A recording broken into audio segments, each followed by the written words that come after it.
Hey, what's going on out there, guys?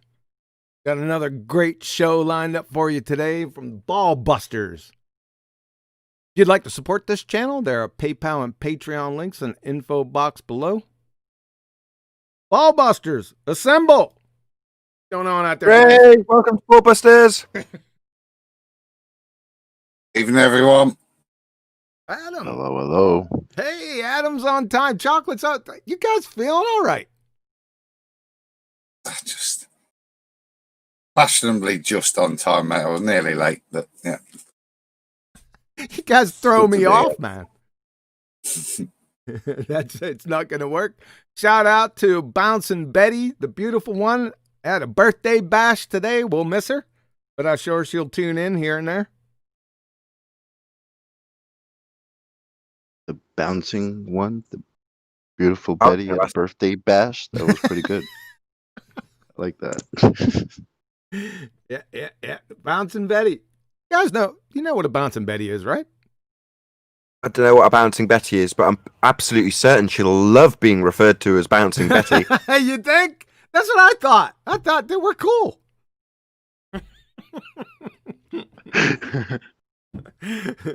Please qualify it with something that at least redeems you a little bit, QE.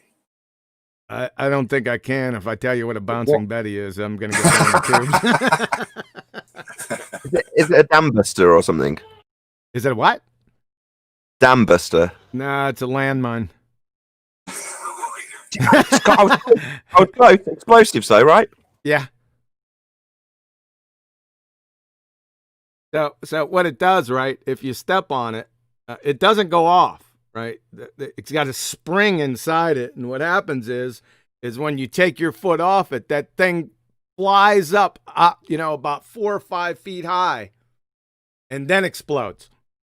Yeah, like in The Rock. And yeah, exactly. Yeah.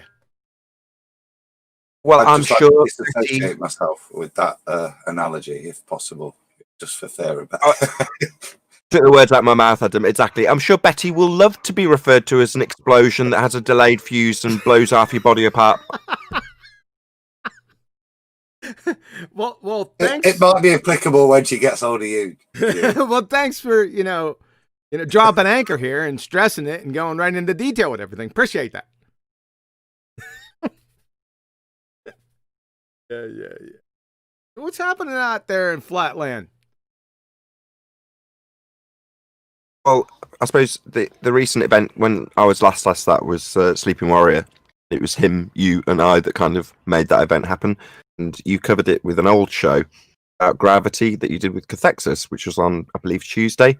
But since the last BALLBUSTERS, we collectively have drawn a line in the sand and said, no more 105-year out-of-date mass attracting mass. No, 105 years is plenty of time. I haven't heard anyone talk about it, except I think a couple newbies, just complete new people. So I wasn't too harsh on them, but any old timers out there out here, they ain't even saying anything. They know better now. The word's out. There'll be a friggin' jailbreak on you. Tonight there's going to be trouble, baby.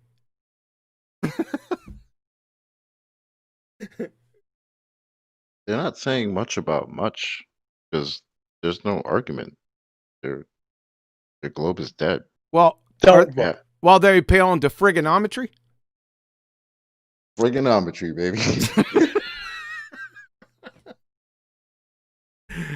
It's an inside joke, guys. We were on a panel a couple of days. Was it yesterday? Last night, wasn't it, John? Was it last Yes, night? Were you? yeah. You were. Oh, Adam was there too. That's too A funny. non-Euclidean frig. Frigonometry with the Cavender experiment. Having their experiment, and somebody else was talking about tangential velocity. Oh, tangential! I couldn't believe it. This is. We're under a circus tent, guys. I forgot all about that. We Thanks, are. chocolate. Yeah. Tangential. Go ahead. Well, I was going to link it back to the thing we were talking about before, actually. So carry on with tangential velocity versus angular momentum, if you want to. Yeah, it was angular velocity versus tangential speed. He came on. I think he was listening to the show. I think it was on 24/7, and he decided to come in like Mr. Helper, and wanted to set us straight. So he just fell into the same, trap of confusing angular velocity and tangential speed. But he called it, I guess he thought I said pangential. So he started talking about tangential. So I said, what did you say? He said tangential speed. I said, oh no, here we go. So it took about 30 minutes. He kept on, they just keep repeating the same thing. It's not like they don't listen. I mean, it's easy to tell the difference between angular velocity and tangential speed. If you're talking about speed or how fast something's going, you don't refer to it in angular. As soon as angular comes out of your mouth, like I've said before, you should already know it has nothing to do with speed. It's angular. So it's going to be, the units are going to be in radians, right? Angular. But they're so Dunning-Kruger, they're pretender clowns right off the bat when they confuse the two. They've never been around the subject. They're just parroting something that they were told, probably from Fight the Tight Shirt, where I train wrecked him with that nonsense. But the first one who started that disaster, I think, was Gem Panda back in the day, right? He just couldn't get his mind around the difference between angular velocity and tangential speed, right? Revolutions per minute against distance per unit time. Like cops don't pull you over for going over the revolution limit or RPM limit. It's really ridiculous out here, man. It seems like that we're regressing. Not we're regressing, but the Baltards are regressing, and we have to go back over these are just elementary fundamental arguments from 2015. It just seems like another diversionary tactic that they use, because they don't want to talk about tangential speed. Because if they talk about tangential speed, then they have to talk about why we don't measure it, why we don't feel it, all these other things. Although they can easily talk about angular velocity, because then they just point to the sky and say, oh, these things are rotating at a certain rate or revolution. It goes around 1 revolution a day. They can focus on that. But when we talk about 1,000 miles an hour at the equator, nah. That's when we don't want to talk about that. It doesn't matter. I think he said at one point, doesn't even matter how fast it's going. It rotates at 15 degrees an hour. Yep. What did he say? It was something to the effect that, when you're driving in a car and you're looking at a mountain in a distance and you're driving, you're moving, but the mountain stays the same, but it looks like it's moving. And I said, do you know if it's you or moving or the mountain? I was like, oh my goodness, sir. So therefore the earth is spinning, right? That makes no sense. But I don't know, dude. I had to leave. Yeah, I know. That's been happening a lot lately, by the way. He progressed from that, John, to point out that an R value wasn't relevant if you were trying to do trigonometry to triangulate stars. The size of the R value was of no significance, even though it's the fundamental thing that you use to avert your measurements to place them on the assumed sphere. That's always my favorite part, Adam, is when they say, the radius. We don't need that radius. That's irrelevant. What? Don't you think you live on a ball? Where do you think that comes from? We just like to forget about this R thing that we clung to so dearly. You just move on and leave the there R they go, alone. throwing their R all under the bus, right? They used to say the body of science proves R. Right? Now R? Nah, that's irrelevant. At best, uncle in the corner you've just disproven, the R value. At best. That's all you've done. Ridiculous. what was the next one? It was radar, right? The over the horizon radar, and the radar's horizon. And then I'm listening for 20 minutes. I was doing something else. I'm listening. I'm waiting for a claim to come. He talked for like 20 minutes, and I said, okay, what's your claim? Nothing. It was silent. I said, okay, come on, let's get to it. Nope. I don't know what these people are thinking, man. I really don't. They're not thinking. That's the problem. They think they just throw something out there, and it's like, I don't know. Do you want us to carry your argument on for you? So I did. I finally got fed up with listening to it and said, okay, let's end this. All right. So I don't know, man. Like I said, it's Carnival 10 out there. And speaking of which, that's right. Level is curved.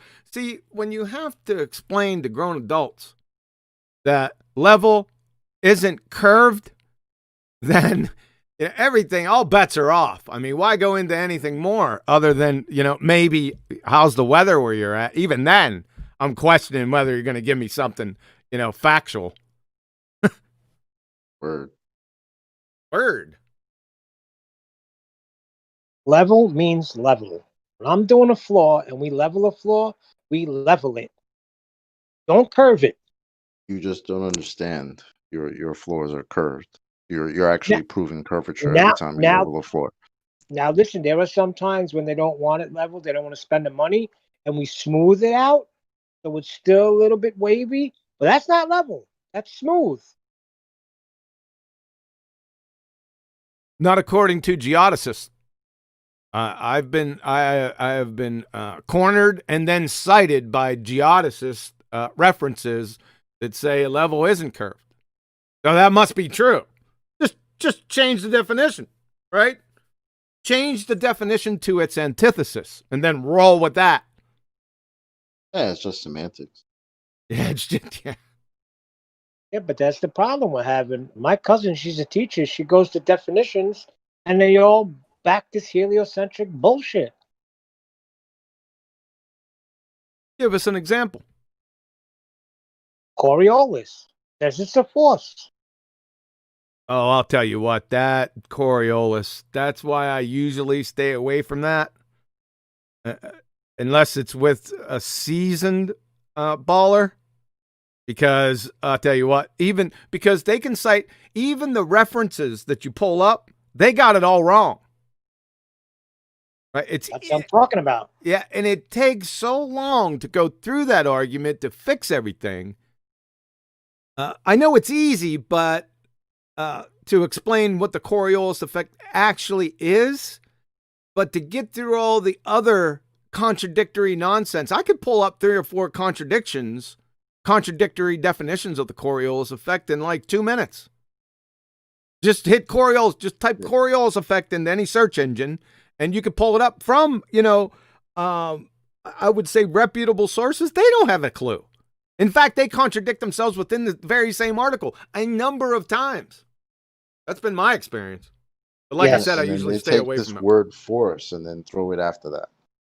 They just want to throw the word force all over the place. Oh, so they have a Coriolis force. Yeah. It's like, what? What are they calculating? A sight gag? That's all it is. That's what I call it. It's a sight gag, right? Yeah, I call it an illusion. Yeah. Based off of their citation. They call it an illusion. Their side. So how the hell is an illusion causing anything? Causing anything or an effect. Is an illusion an effect? Apparently. Apparently. No pun intended, huh? Yeah. Yeah, you didn't catch it. See, yeah, I'm all over that. I'm sharp today, man. All right. And I thought Beckham had skill. When you could bend it like Beckham. I didn't know it was the Coriolis the whole time. Yeah, they really screwed the pooch on that one, especially Neil deGrasse, Smoking deGrasse. He really, he put it out there. He shouldn't have said nothing. He should have just remained silent. but they can't do it. Have you heard about the new science, John, called fashion science? Fashion science. No. Was that the one conducted with systematic observation? Followed by systematic thought? Oh, that's another one. That's right. I forgot about the systematic observations. Yeah. Yep. Yeah. Repeated observations. That's where you open your eyes, you look, then you all of a sudden like close your eyes and then open them up again. That's a repeated observation. I guess they calculate the rate of how fast you open your eyes. Like, how fast can you blink? Is that? I thought a systematic observation would be like you put your head to the left, right? Open your eyes, move it all the way across to the right. Close your eyes, bring it back to the left again, open again, and keep seeing if you can systematically observe this phenomena. I'm dying.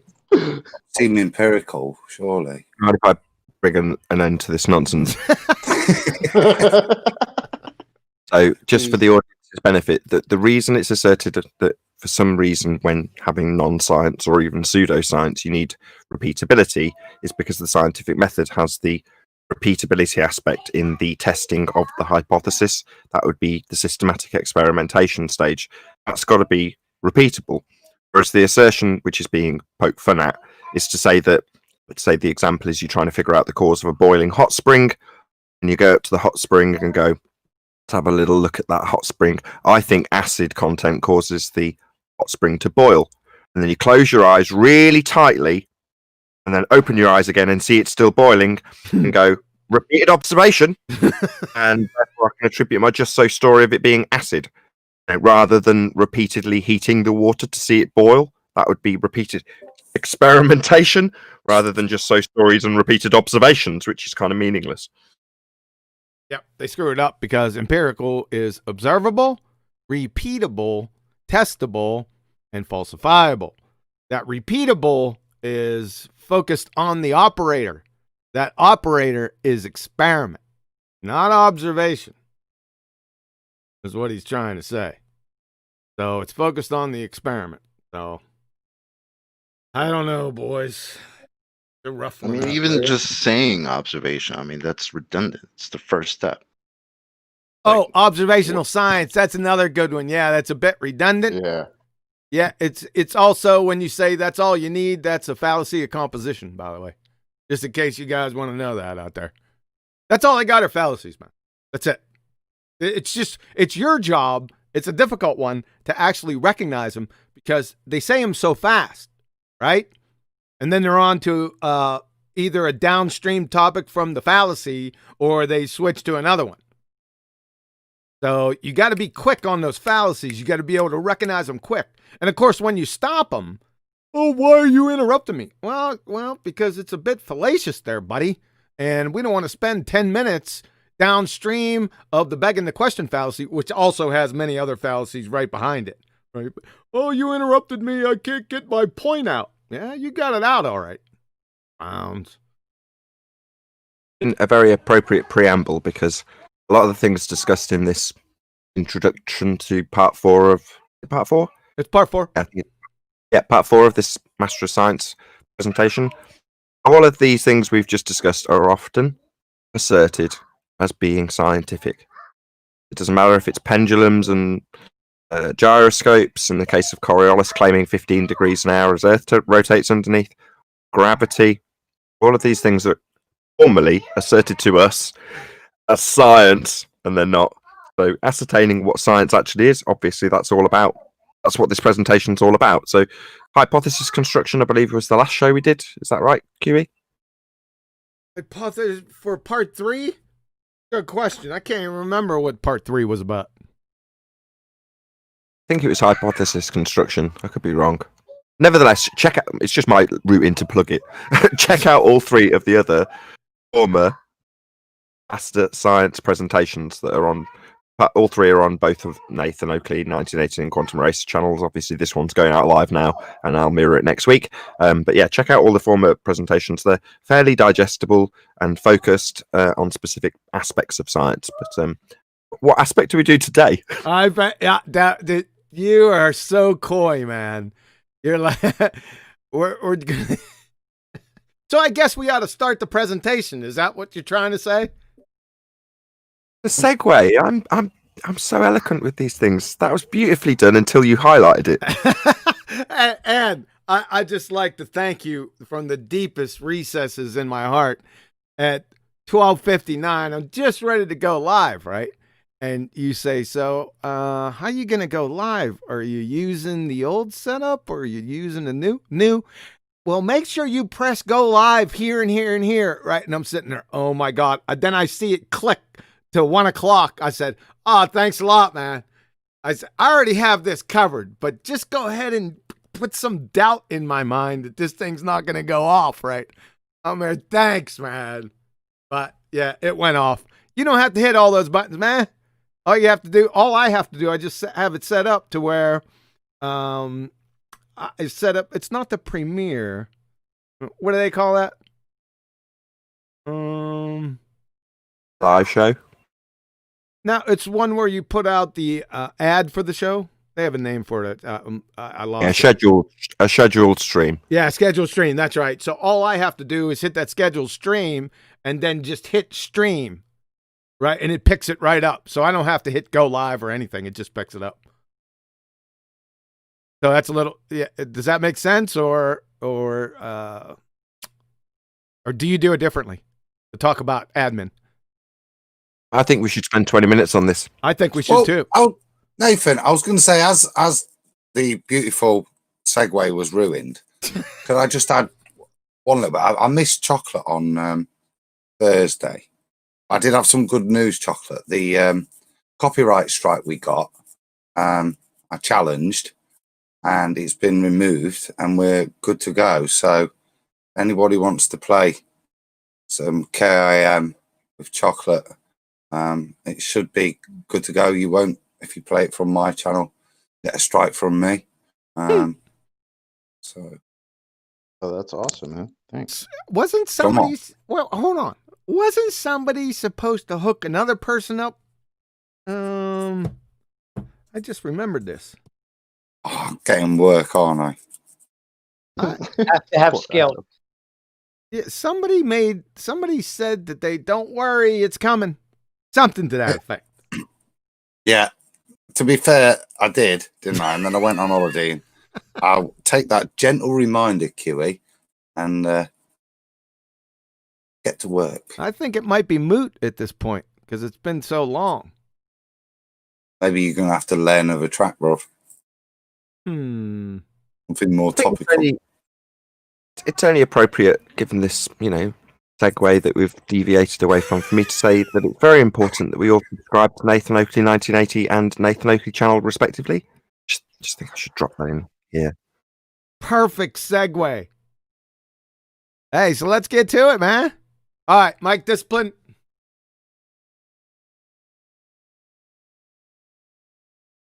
Just about there. We're there. All right, welcome to part 4. We're going to start off with natural experiments, observational studies, and field studies. You will not run into this all too often. But just in case you do, because I've heard it once here and there, they'll come out. Of course, the natural experiments you guys already know from Gimp, the Gimp Panda with his birds humping natural experiments. But sometimes you'll hear from these knuckle draggers, they'll start parroting wiki and they'll say, well, there's all kind of different types of experiments. You have natural experiments, observational studies, and field studies, right? So just in case you run into this, Mike Discipline. Thank you. Just in case you run into this, I have something for them. Let's take a look at this from their alma mater wiki. Natural experiments are a type of quasi-experiment design. See, as soon as you see this word right here, not that one, that one. See, that gives the game away, right? Because you have to define what quasi is. But I digress. Used by researchers, it differs from person by treatment in a way that there is not a variable that is being manipulated by the experimenter. Well, if quasi didn't give it away, then this last statement surely did. because you all know that what they're trying to say is they don't have an independent variable here. And if you don't have an independent variable, folks, you don't have an experiment. That's why it's quasi. Well, what does quasi mean? Well, from Oxford Dictionary, quasi, seemingly, apparently, but not really. Synonym for quasi, pseudo. What does pseudo mean? Not real or genuine, sham, spurious, right? So that gives the game away. Natural experiments just have the phrase experiment in it when it's not a scientific experiment. Capiche? Good. The next one, observational studies. Well, let's go with natural experiments too, but we'll pile on here. From Greg P. from the Journal of Epidemiology and Community Health. The term natural experiment lacks an exact definition. Uh-oh. And many variants are found in the literature. The common thread in most definitions is exposure to the event or intervention of interest has not been manipulated by the researcher. Like I added here in brackets, read no viable independent variables. That equals no experiment. So where are these natural experiments covered? Well, there are important areas of public health policy such as suicide prevention, air pollution control, public smoking bans, and alcohol taxation, where natural experimental studies have already contributed a convincing body of evidence. I don't know. This doesn't sound like physics or biochemistry to me. Suicide prevention and air pollution. What about you? That's rhetorical, by the way. Like I said, is suicide prevention, air pollution control, public smoking, and alcohol taxation friggin' physics, chemistry, biochemistry, or biology? Yeah, doesn't sound like it, does it? Yeah, that's because it's not science. On to observational studies from Hickelman and Klaus. Introduction to Experimental Design. Observation, right out of the gate. Observational studies are not scientific experiments. That should, tell you right away. Observational studies are not experiments. There you go. And kaput. By definition, at least it has a definition. By definition, observational studies lack the manipulation required for Baconian experiments. Pretty much the same issue with observational studies as with natural experiments. There is no viable independent variable. Essentially, that's it. So it's not an experiment. So they bring it up, just jack 'em yard. Field studies. Somebody brought this out. Was it Kim Panda who kind of switched from natural experiments? I think he labeled them field studies. It was about a month ago. He switched from natural experiments, birds humping, to field experiments, birds humping. So field studies are not scientific experiments either. From their alma mater wiki. However, like natural experiments, field experiments suffer from the possibility of contamination. Experimental conditions can be controlled with precision and certainty in the lab, yet some phenomena, for example, voter turnout in an election, cannot be easily studied in a laboratory. Well, why would you study it anyway? Voter turnout is physics? I don't think so. If you think so, you'd fail 5th grade general science. By the way, let's stop right there. That looks like a good, comfortable place to stop. Questions, comments?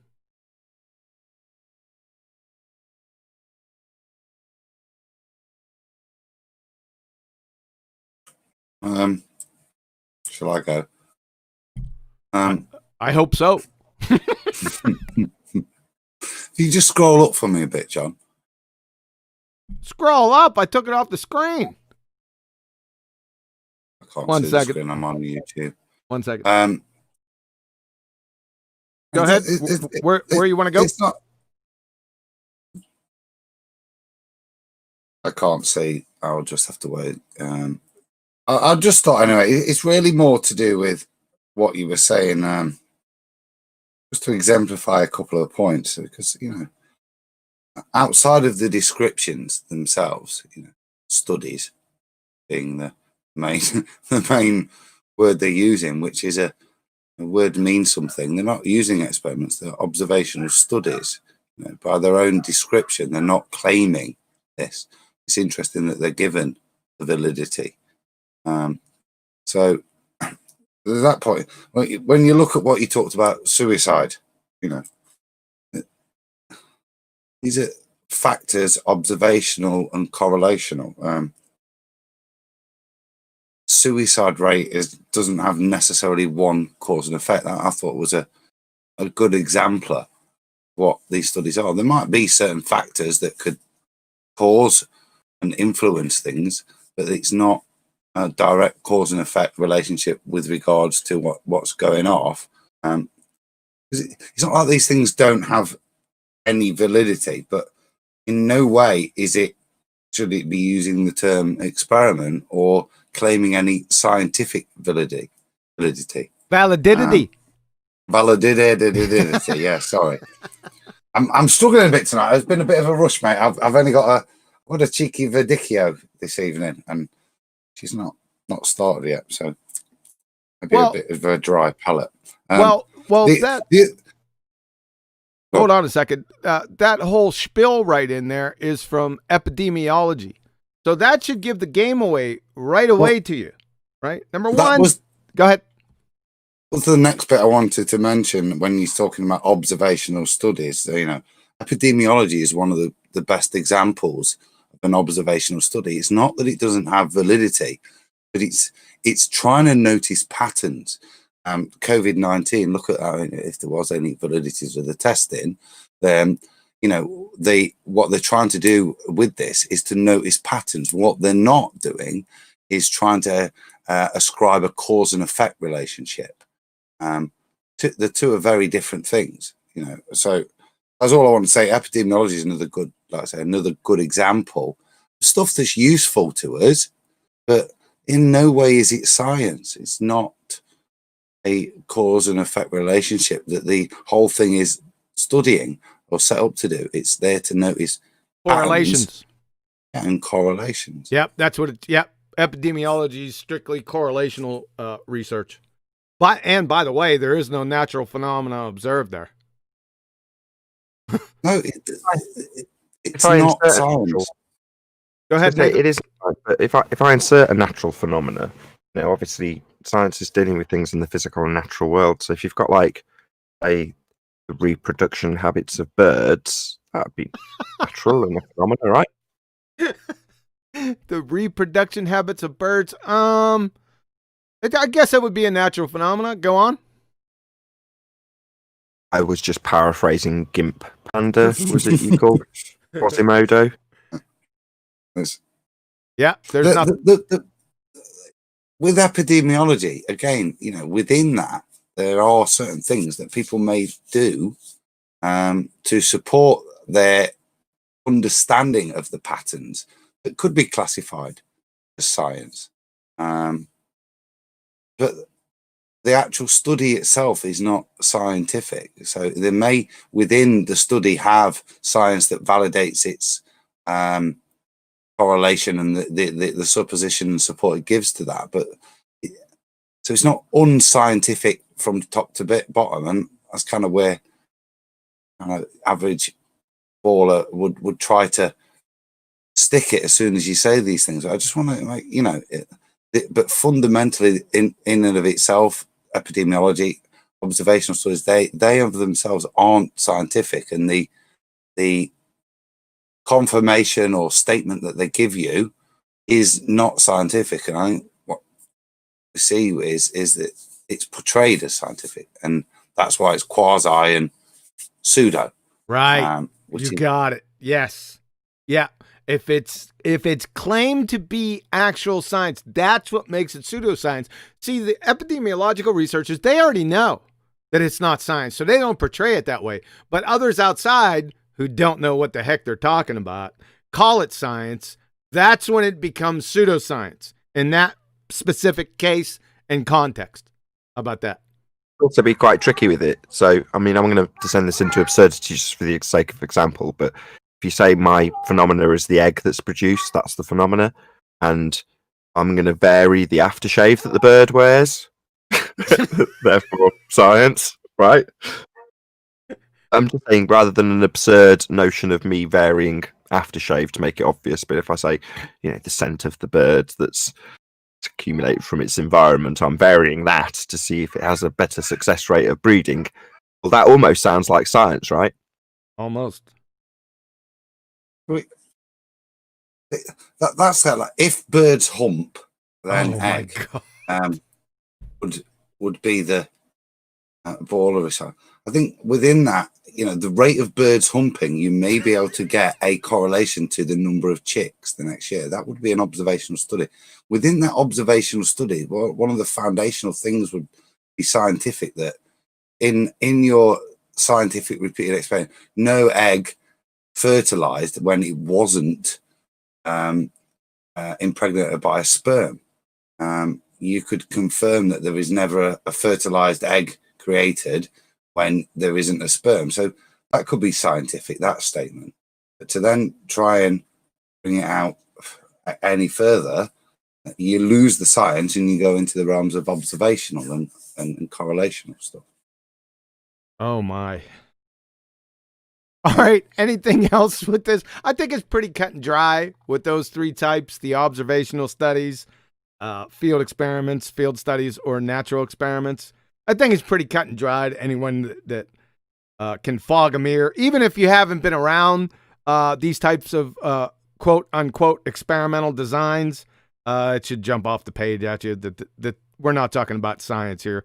Science is strictly and solely interested in experiments, actual experiments. And these ain't them. We good?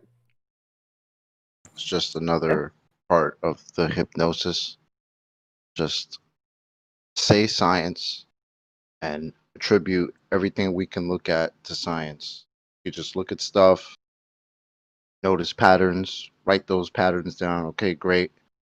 That's all science, according to these people that parrot the pseudoscience, right? Because I mean, even right there in your citation, it said observational studies are not experiments. Yep. Okay, thanks.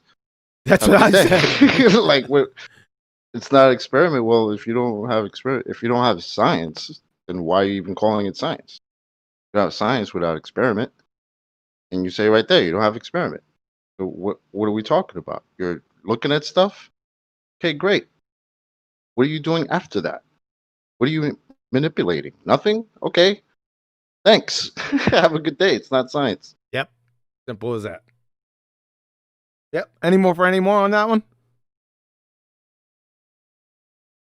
Oh. Like discipline, please.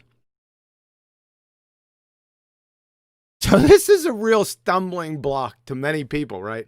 And I brought this out, I can remember from the beginning. I think it was on Cathexis's channel, if I'm not mistaken, but I had this in the hopper for a while. I didn't want to bring this out because this tends to shock people, especially ones that think they have an actual science degree, because I always catch them on this. It's the PhDs, the masters, students, not the rank and file. I could care less about that. But I usually catch the educated on this, right? The difference between natural law and scientific theory. You see, they think that the laws of physics, that they're actual scientific. They're not. They are natural laws. There's nothing scientific about them. So this is a real stumbling block. I got somebody on this, a PhD on this about a week ago. It wasn't too comfortable for him. But anyway, I digress. So natural law versus scientific theory. Scientific theories explain the how and the why, the mechanism and the process, and identifies the cause, as in germ theory. Scientific theories are the result of validated, confirmed scientific hypotheses that have been rigorously tested. In other words, scientific theories are the end result of the scientific method, essentially. Right? You see the cause right here? Mechanism in the process? Yeah. Goes through the scientific method, as opposed to natural laws. Natural laws describe a big difference between explanations and descriptions. Right off the bat, that should jump off the page at you. They only describe the what and the ises. The cause is not applicable. They are based solely on observations. They're often expressed mathematically. That is, for example, the second law of thermodynamics. With natural laws, the cause and how-why mechanism are both nonsensical and invalid inquiries. It's just an is and an are. For example, how or why does heat flow from hot to cold always? We don't know, and we'll never know. All we know is that every single time it just does and is. Ergo, natural law. That's why they're called the laws of thermodynamics and not the theories of thermodynamics. Natural laws never become scientific theories or vice versa. Each are domain specific inherently. So let me say this again. That's why they're called the laws of thermodynamics and not the theories of thermodynamics. Hopefully everyone catches that. So what should be your next objection, challenge, or inquiry, right? What makes the laws of physics scientific? That should be the next question, right? I already gave you the answer. Are they scientific? Nope. Natural laws, that is what they call the laws of physics, are not scientific. By definition, it's apparent. They're merely descriptions, like I said, often expressed mathematically, of plain old observations of nature. However, the scientific method is employed to elucidate and explain cause and effect, the whys and the hows, not describe the whats and the ises. We're in a category error. Natural laws only breach the first step of the scientific method. Observe a phenomenon. You can't formulate a scientific hypothesis, step 3, because a viable cause or independent variable doesn't exist. Forever illusory. That's why I challenged that PhD, because he was talking about experiments first. He didn't know what an experiment was. And then I said, yeah, the natural laws, they're not physical laws. Those are just natural laws. That's it. They don't go through the scientific method. He says, well, I beg to differ. I said, really? I said, okay. Give me the hypothesis for the second law of thermodynamics. That is, give me the cause for entropy increase. Right? The question's damn near lunacy. It is lunacy. You can't answer that question. Right? So we kind of fell out from there, if you can imagine. Let's take a listen to a subject matter expert from MIT, Max Tegmark. We humans have gradually discovered many additional recurring shapes and patterns in nature, involving not only motion and gravity, but also areas as disparate as electricity, magnetism, light, heat, chemistry, radioactivity, and some atomic particles. These patterns are summarized by what we call our laws of physics. Patterns? Huh. So we're into pattern recognition in science? From the same reference, when we look at reality, check this out. When we look at reality through the equations of physics, we find they describe patterns and regularities. This is nonsensical buffoonery, folks. I don't know. Reality through equations of physics. This is all... If this doesn't jump off the page at you, you need to start over. I mean, this is quite eye-opening right here. Reality through equations, really. That's interesting, Max. Therefore, the laws of physics are mathematical, like I said above, descriptions of mere observations of what? Well, the laws of nature. That's it. Back to patterns and regularities, but wait a second. My son is a video game master champion. He can readily recognize and describe the recurring patterns and regularities present in the game. All the while being absolutely clueless about the underlying architecture, that is the software of the game. But he intuitively knows that the patterns and regularities in the game are not the cause of the game. Okay? And is my 10-year-old a scientist? He's not 10 anyway. He's 14 now. Number 2. How can Even the laws of physics descriptions of patterns and regularities in nature via equations have anything whatsoever to do with the scientific method, science, when the scientific method is solely based on hypothesis testing, which is only employed to explain what? Cause and effect relationships, the hows and the whys, right? Back to describing or descriptions and explanations. Descriptions focus solely on the whats and the ises, whereas explanations focus solely on hows and whys. That's the difference between these two guys, right? And there's a chasm in here. It's unbreachable, right? You're in different categories. I said there's kind of a big difference between describing something and explaining cause and effect, like actual hypothesis testing, experiments. Watching heat flow from hot to cold or gases flow from high pressure to low pressure isn't an experiment. It's merely observing a phenomenon. Have the laws of motion ever caused a single billiard ball to move across a table? This story begins and ends at the first step of the scientific method. Is that science? Nope. But we can predict. Oh, a stick save, right? You'd think. I don't think so.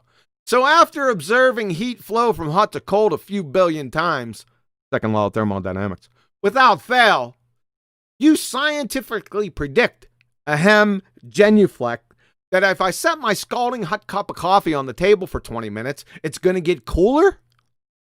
Wow, a seer. Thanks, Captain Obvious. You must be a scientist. A complete moron at the beginning of time could have reached the same conclusion in a coma. Basket weaving is more scientific than scientific laws. Like I said, it's a misnomer. They just throw the term scientific in front of the word law by mere fiat with any warrant whatsoever. Exactly what they do. It's a turkey squirrel scenario. Makes no sense. I could throw the word turkey in front of here. Who cares? Moron. Then what do they do after they do that? Right? After they put the word science in front of it. Well, since heat flows from hot to cold always, describe it using equations, then pronounce from the rooftops that this is scientific law. Again, science, genuflect.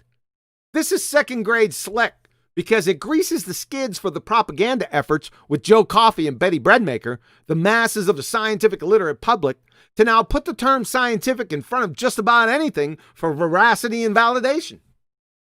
Evolution, big bangs, multiverses, black holes, gravity, gravy waves, dark matter, spinning balls, ether. You see the game? In conclusion, file 13, the term scientific with law is a belly laugher. It's incoherent, doesn't fit. What they are simply natural laws. That's it. Questions, comments?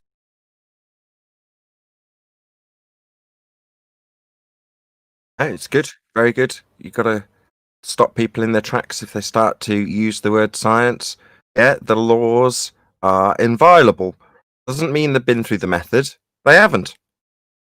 Descriptions of things that happen always. Exactly. Yep. I wouldn't disagree with any of that. Totally back that up. Again, not a lot to say on that other than, one of the things we're asked to believe are in violation of these natural laws. And the majority of them were, it's called science fiction. For something to be in opposition to these things, whether it's time travel or traveling in a space when there's gas contained without a container next to that, these are in violation, and there's a reason that all of these stories are called science fiction, because they are things that have never, ever, ever, ever, ever, ever, ever been shown being correct, or it not happen. And again, it's an odd one, isn't it? For me, is it more or less solid truth than something that's scientifically proven. Good point. It's a good point. You see, and this is what I'm talking about, because Adam is educated, and this is probably one of the more difficult ones, maybe eye-opening experience, but you made a good point. Did I ever say that those natural laws were false? No. This doesn't have anything to do with the truth or veracity of those scientific, see, I even say it, scientific laws, because I'm indoctrinated with it, right? But they're not scientific. That doesn't mean they're not true. That doesn't mean the second law of thermodynamics is false or somehow false or maybe. No, they just are not science. They haven't gone through the scientific method. Correct? Got it? Not you, Adam, but everyone else.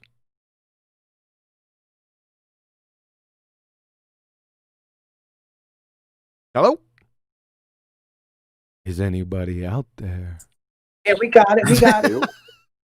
It's worse than that, though, isn't it? It's like, how the frig would you put that through the scientific method is the next point. When you then apply and look at the natural laws, how would you try to validate them scientifically? You can't, can you?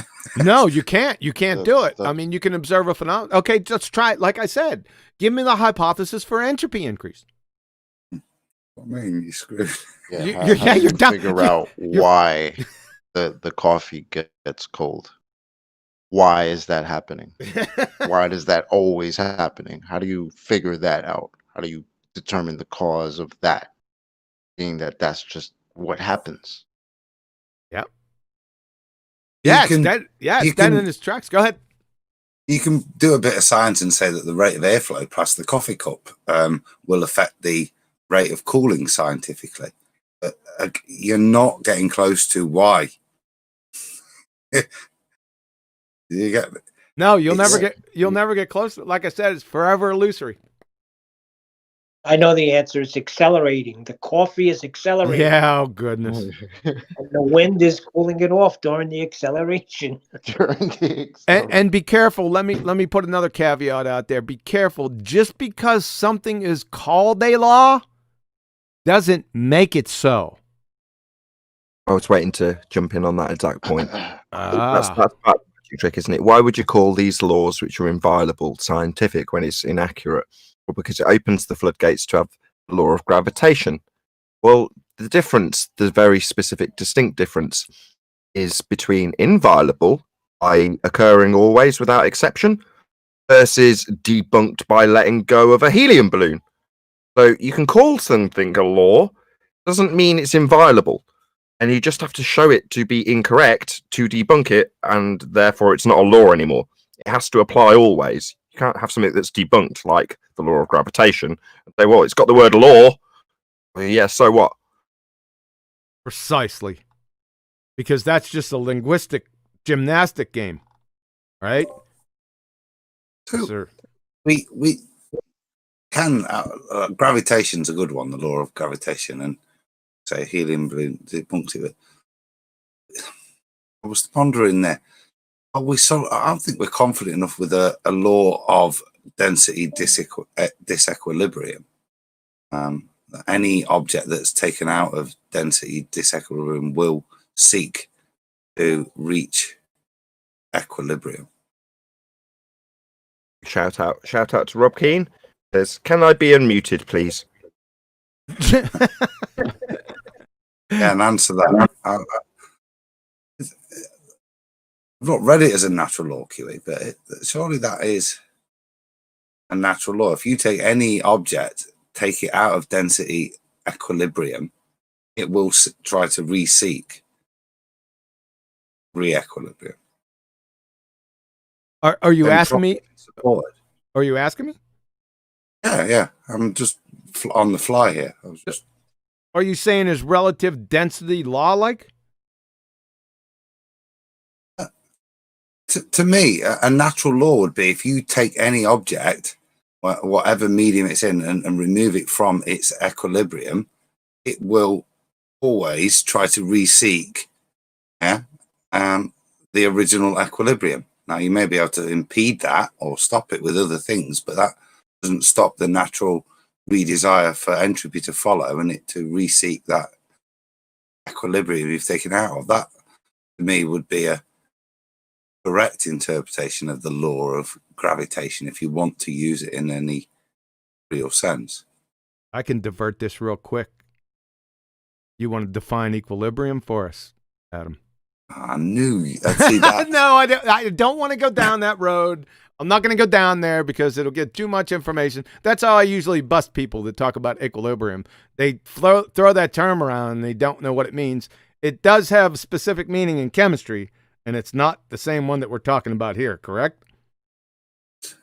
No, because I was specifically trying to use that kind of definition where we will try and re-seek equilibrium, you know, with in terms of the law of gravitation and how we, you know, how we understand that when it spoke to us, even though we know it's within that paradigm. Or is that what is that understanding we have of it? To me, and it is from a natural law perspective, it is that as I described it. You can get into what is equilibrium, and particularly in relation to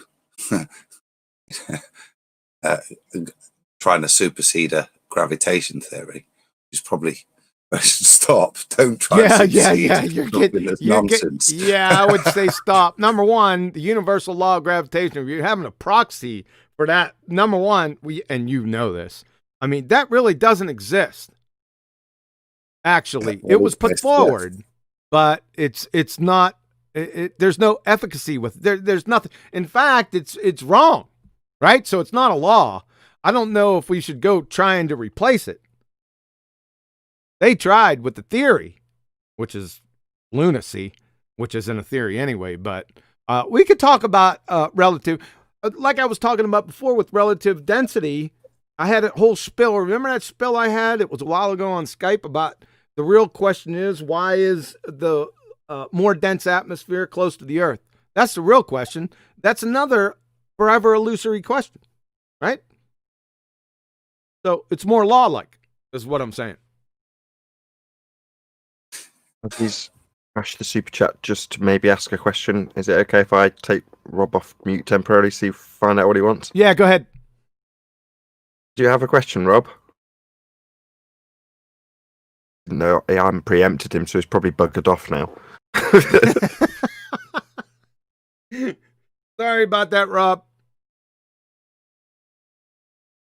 For now, I'll pop him back on mute, but we will have sections of the show, Rob, where we ask the panel. That's why they're typically on mute. We just keep the BALLBUSTERS off mute while the presentation's going on, but we will get to you, I promise. Yeah, at the end, we'll take everyone off who's not a BALLBUSTER. Yep. All right, we good? Everyone got everything out with that, with the natural laws, how they're not scientific? Pretty easy, I'd say, at this point, because I have presented on this a few times in the past. Everyone got this? Yeah, Yep. we do. We do, QE. Thanks, man. All right, what we got? So, taking everything we've discussed above concerning science, not only the stuff that's above, but in the previous 3 blocks of instruction and the scientific method, the empirical nature of it, then why are people arguing ad nauseum, never ending, over whether the Earth is a sphere or a flat plane without quick resolution? I mean, it should be the first clue. Do people argue incessantly whether the lack of vitamin C causes scurvy or the lack of insulin with type 1 diabetes patients causes diabetic ketoacidosis? You hear people arguing about that? Is there debates on this? No. They don't, because they're empirically validated by experiments. Over. There is no debate. I mean, it's not subjective, it's objective. See the problem? So, is the Earth a sphere or a flat plane? Is that a cause and effect question, or is it a concrete noun, what is question? Key point, concrete nouns or what is questions are outside the purview of the scientific method. Simple. Only why or how questions based on observations on the first step can be adjudicated or reconciled. That's it. A scientific hypothesis from Lil C, Cambridge University, Strategic Thinking for Scientific Discovery. A scientific hypothesis is based on cause and effect reasoning. A scientific hypothesis does not merely state X and Y may be related, but explains why they are related. Right? This isn't a cause and effect relationship. Whether the Earth is flat or a sphere, it's a category error. Right? You have no viable X, so you have no Y. Simple. So for concrete nouns, for example, is it a sphere, ball, or a flat plane? Your only recourse is to attempt to explain the cause of either, aka the how or the why. You can't do it. So basically, each and every single train wreck proof of a sphere or flat, everyone bumbles, stumbles, and fumbles with, it's non sequitur fallacy on nuclear steroids. Why? Because number one, you have no viable independent variable, and number two, you have no coherent question. All are inane bollocks. And boiled down to this: why is a bread box rectangular? True or false? That's the actual question that your head's a perfect analogy. Right? That's why it's ridiculous. Every single claim from ball-tard spinning space monkey religioners is an affirming the consequent form of logical fallacy. Now, oftentimes they don't get to the end. They'll stop at if P then Q, and then we stop them before they get to Q, therefore P, but everyone knows it when they hear it, especially now, right? Here's a familiar one. If evolution is true, P, then insert any Darwinian grab bag post-op observation, fossils, homology, similarity, genetic variation, and others, Q. We observe post-op observation, Q. Therefore, evolution is true, therefore P, right? That's an affirming the consequent form of logical fallacy. Or, back to our genre, if the spherical Earth where the radius of la is true, P, we will observe differing elevation angles to Polaris, Q. We observe differing elevation angles to Polaris, Q, therefore the spherical Earth is true, therefore P. Right? They'll actually stop right here. Right? They don't finish it. But everyone knows where they're going. It logically follows this is where they're going, even though it's illogical. The logical fallacy is that P doesn't necessarily follow from Q. For example, if I had just eaten a whole pizza, P, I would feel very full, Q. I feel very full, Q. Therefore, I have just eaten a whole pizza, therefore P. Well, you know, that's a train wreck. Couldn't I have eaten a 20-ounce ribeye with fries or the old 96er? Prove the spherical Earth first. Then move on. What we got here in Shangri-La is a screaming testimony documented over and over again of what happens as a result of what I term or phrase the game. This is the game. We have the pseudoscience religions, astronomy, astrophysics, and cosmology, along with their brethren, paleontology, geology, anthropology, archaeology, evolutionary biology, whatever that is, and yes, I'm still laughing, theoretical physics. Crocheting is more scientific than all these combined. Why? Well, neither of the masqueraders can follow the scientific method. Science, duh. Because watch this. Because the pseudoscience priests from religions above know that Joe Coffey and Betty Breadmaker masses, that's ball-tard spinning space monkeys, wouldn't know what actual science or basic reasoning was if it landed on their head, spun around, and whistled Dixie. They then can pretty much pontificate anything under the term science via clumsy equivocation fallacy and second-grade linguistic word gymnastics, and have their brain-dead religious hordes from their congregations mindlessly parrot "bagak" any and all manner of blatant pseudoscience religious propaganda, that is, fairy tales, that they hear directly from them or the metric tons of sermons posted on their church's website, Wiki, Google, and or thousands of affiliate websites.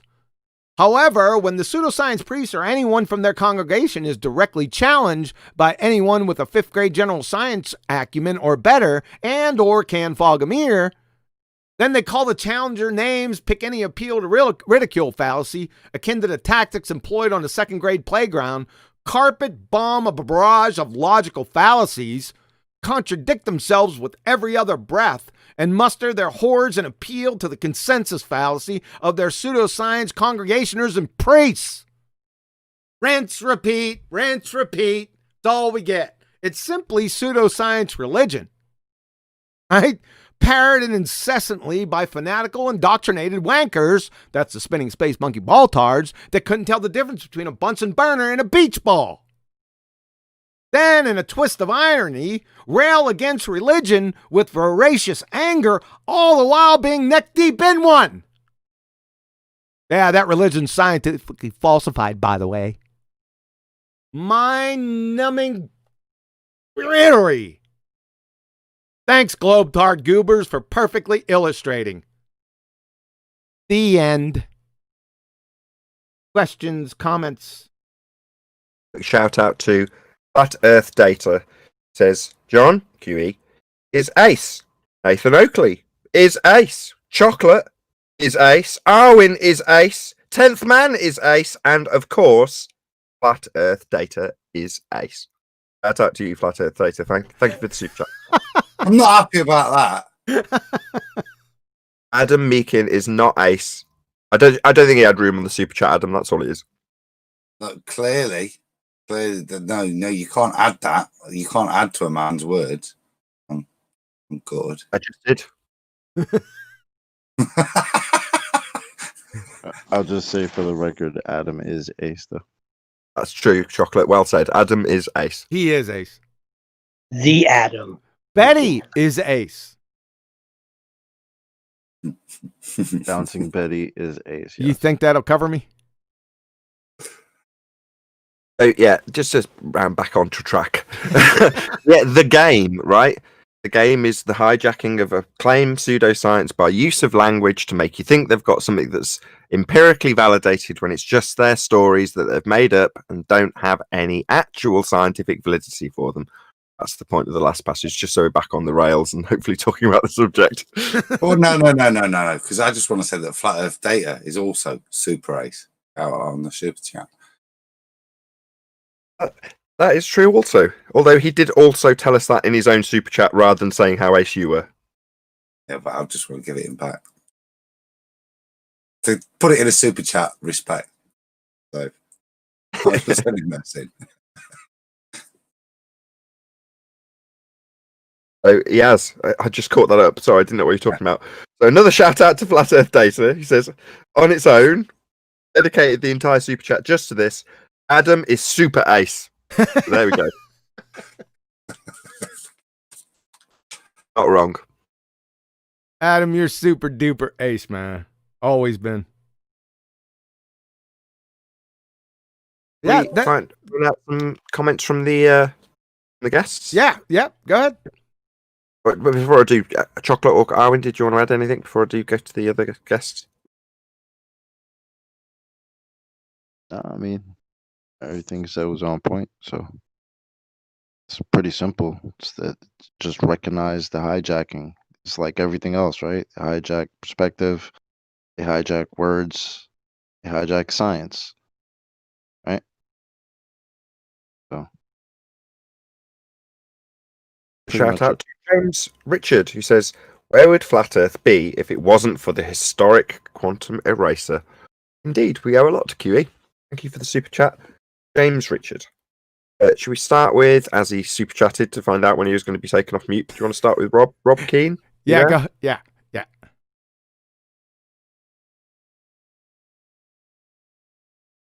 Maybe he just wanted off mute. Yeah, he just wanted to know he could talk. But we'll start with Brian. I'll leave him off mute. He might join up. Yeah. In the conversation. Brian, how you doing?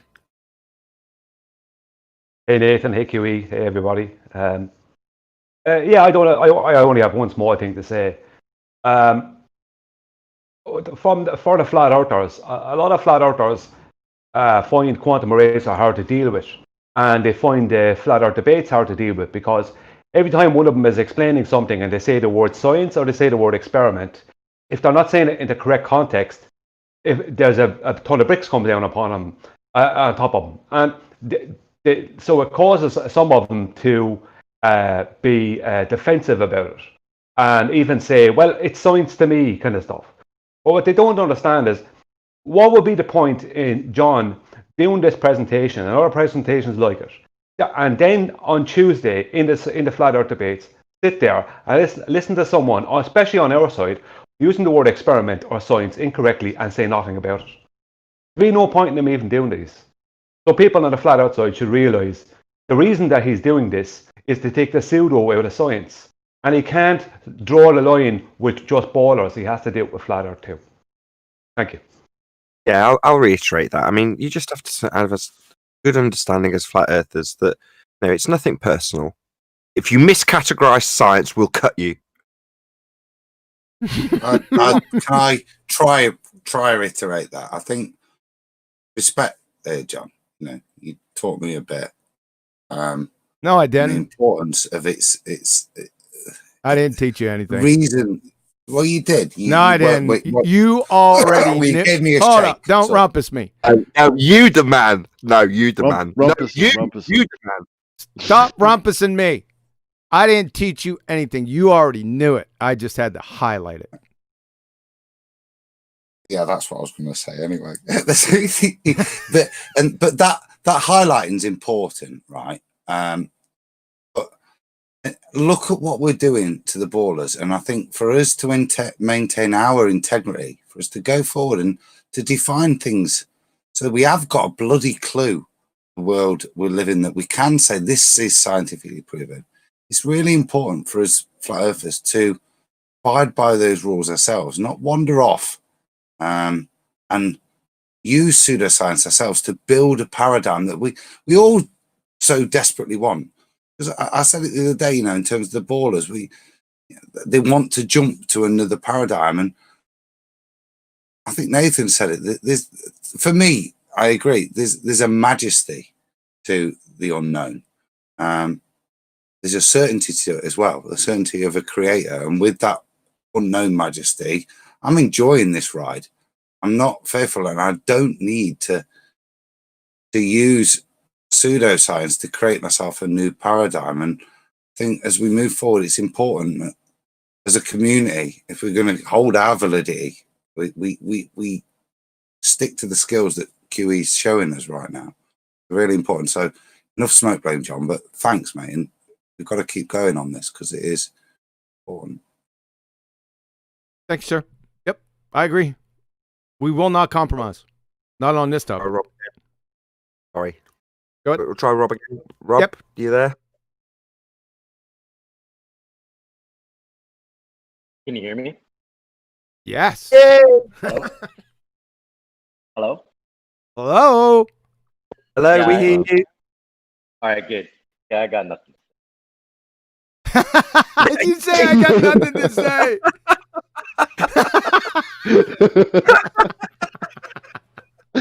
That was great. That was brilliant. That's made my day. It was good. I love you guys. Good. You're great. Hold on a sec. I'm crying here. Classic. Paste a super chat. Can it be taken off mute when he finally gets to the mic? Yeah, I've got nothing to say. He private messaged me too. That's brilliant. Thank you, Rob. I'll just wipe the tears off my eyes and then I'll get back to it. I got nothing to say. Yeah. Oh, that was very funny. Right, skeptical. Have you got anything to add? Please don't have any more tears. How dare you mute me, you bastards! Well, you got to Is that what say you said in my nothing. chat? How dare you mute me? I'm sorry, skeptical. You go ahead. Sorry. Hello, good evening. Good evening, sir. Man. Oh yeah, mate, just marvelous, brilliant presentation as usual.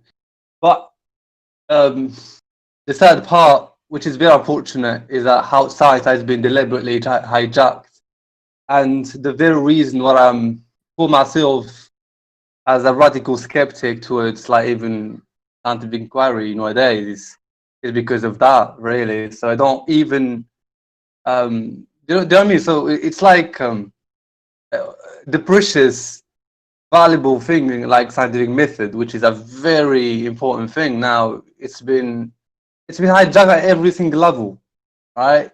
And now whatever you turn out we exposed to, like, to this bloody unscientific, pseudo-scientific, denomination, and cool, okay, science, we've done this experiment, oh, it's called science. No, it's not science, mate.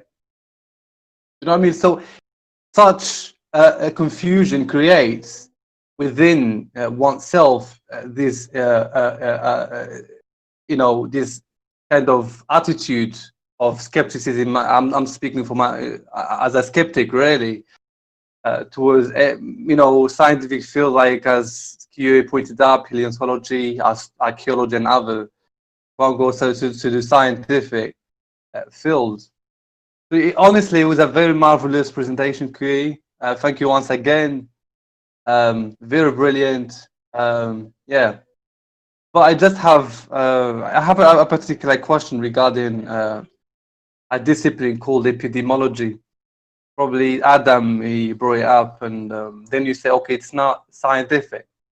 So how do you say that epidemiology is not a scientific field? You want to take that, And Adam? if not, well, sorry. I think first of all, I'd go. You spoke about epidemiology. Yeah, sorry, carry on. Epidemiology is the study of the spread of communicable diseases within a population. Okay, so is there just one factor that causes the spread of a communicable disease within populations? If you want to make it scientific and you want to make scientific statements within epidemiology, you can do so, but you would need a very rigorous experiment, and it would be very narrowly defined and not necessarily that applicable to actually the importance of epidemiology, which is, I say, to study the spread of the disease. Now, it's a science, it's a for the tongue, yeah, it's a discipline, yeah, that is there to give data for governments, whatever, to try and combat. That's its fundamental premise. It's not there to define why that disease spreads. That's not its purpose. It's fundamentally not of use to be scientific. It's there to give predictions and understandings that may warrant scientific investigation later on that you could do in a more defined way. But in of itself, the study of epidemiology doesn't need to be scientific. It's not set out to be. Because now in front of me on cdc.gov, by definition, epidemiology is the study, scientific, systematic, and data-driven of the distribution, frequency, pattern, and determinants, as he calls this, risk factors of health, related states or events, not just diseases in specified population, neighborhood, school, city, state, country, global. So it takes into consideration the causes, in a scientific sense, like a viable, the independent variable. Listen to what you just listed in all the disciplines that epidemiology takes into account to give its opinion. One of them was science, of course.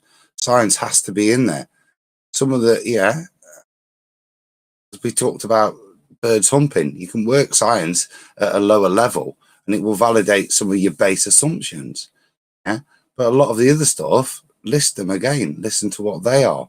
That's how epidemiology comes to its conclusion. So fundamentally, it's not scientific, is it? It's a opinion based.